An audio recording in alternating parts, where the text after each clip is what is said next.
Hey there guys, this evening we're going to be taking a look at the brand new Rapido Prime Movers C40-8M and BC Rail. This is my first Rapido locomotive, so I'm excited to dig in and get this review rolling.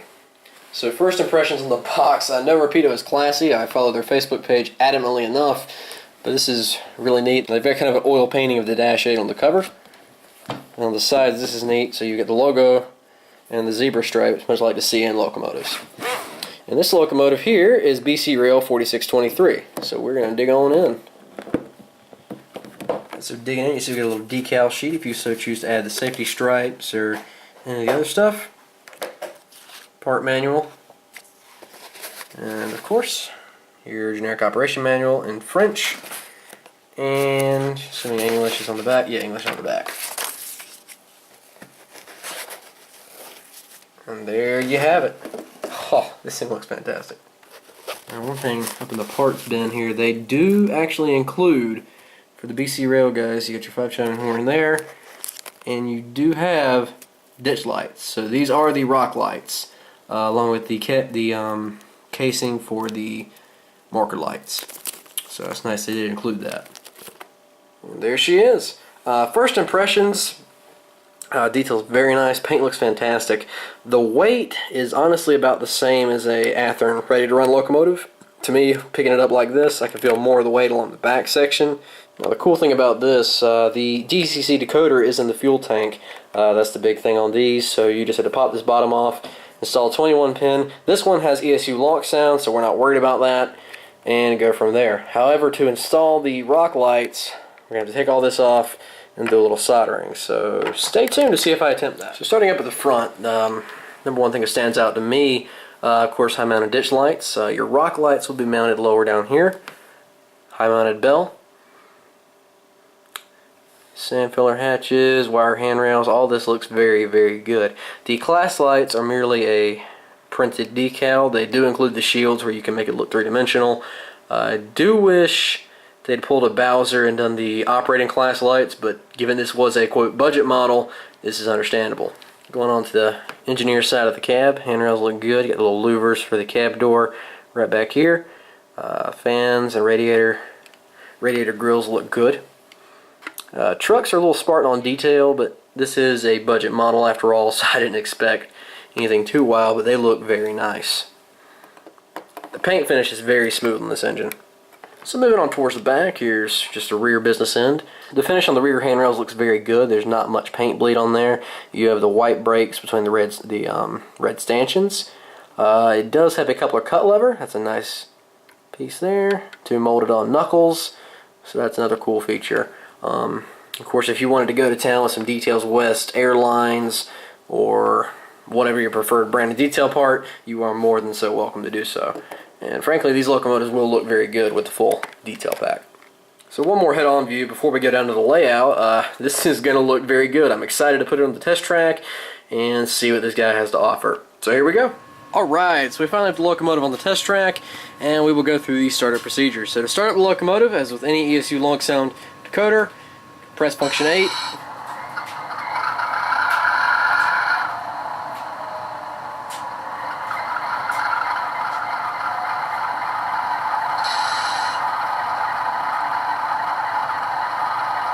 So function 0 headlight, function 6 ditch lights, here's the bell,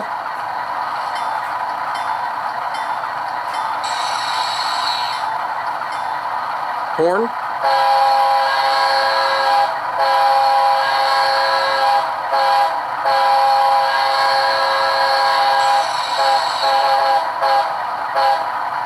one thing I will comment on, and this is just something I noticed after testing it last night and now that I'm filming, it almost sounds like there's a little bit of static in the upper part of the speaker range. You hear it especially when you blow the horn.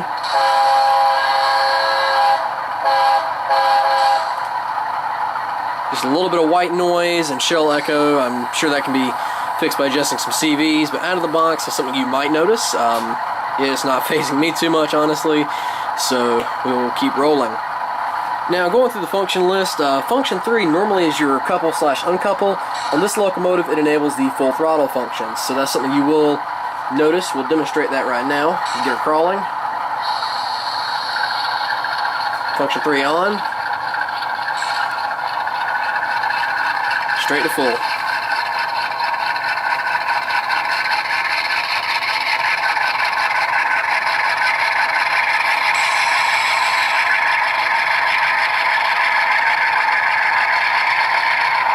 Back to idle. Press 3 again. There goes stop. Now this next bit is something I've noticed on my model. I'm hoping this is just mine and not y'all's, but the rear headlight does not fire when in reverse, so the front end is fine. And press 0.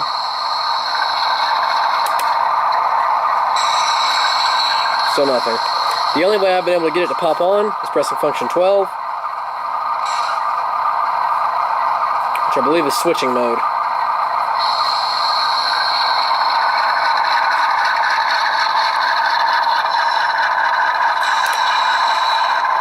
Now that we've got the locomotive muted, I'll do a little silent running test.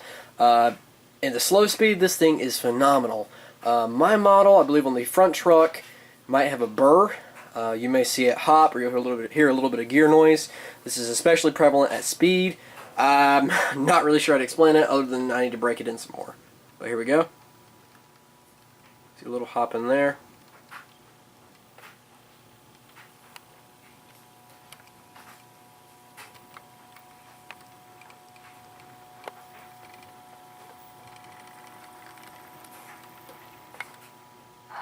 As per some other sounds, Rapido, of course, has a few custom ones of their own. We're going to go through those here in just a second.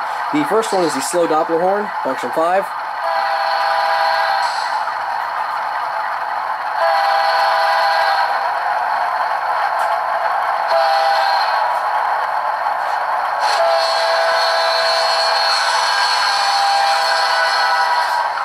Okay, so the next fun function is number 16. It is not listed in the manual, but you guys get to hear this.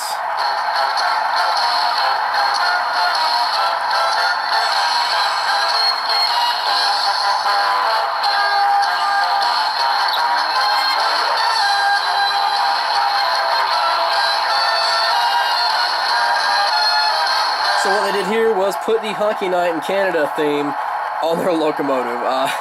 I can't help but laugh. The guys at Rapido always have a good sense of humor, and this just solidified it for me. Keep it up, guys. Though please add some TARDIS sounds in your next release, if you would.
So for my final thoughts on this engine, for always I'll make them brief.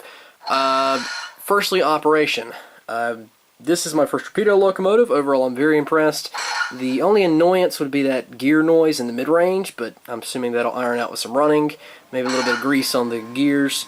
Besides that, no complaints. The decoder itself does behave fairly well. It's done some funky things, but those sorted themselves out after I did a factory reset and changed the engine number to match the cab number. Another thing I would have liked to see, the rock lights. That's going to be potentially attempted later after I figure out what drill bit I need and get savvy with a soldering iron. So stay tuned. You guys might see an install video on those once I get the materials, but this is a very neat locomotive, and the cool thing is you can detail it to your tastes. I believe after the process, Rapido even said, yeah, this will be our first and only budget model, and I can see why. They did this, just to judge this locomotive off a percentage, this is about 90% complete. The last 10% being, or could have been, the operating rock lights, some air lines, instead of just printed marker lights, at least like a fake fascia, or even pulled a Bowser and added operating class lights. However, that would have exceeded the, quote, value point of this model. But overall, I'm very impressed, and I hope this locomotive sticks around on my roster for a bit longer and gives me a couple good years of operation. Now for the MSRP, I got mine for $214 shipped. I know some local dealers and smaller online stores have done cheaper. If you can find a good deal and you really want one of these, jump on it. This is an awesome locomotive. Especially if you're like me and you like oddball equipment and just like having fun with your trains. So that's about it for this review, guys. Thank you all for watching. I hope this was informative. If you were looking for just an overview, maybe looking to pick up one of these or whatever it may be, thank you very much for choosing this video, this channel, and staying tuned for so long. So with Christmas right around the corner, I hope to have a couple more videos out, per always. Depends on work and how much free time I get. But once again, I'd like to thank you all for watching, and I'll see you next time.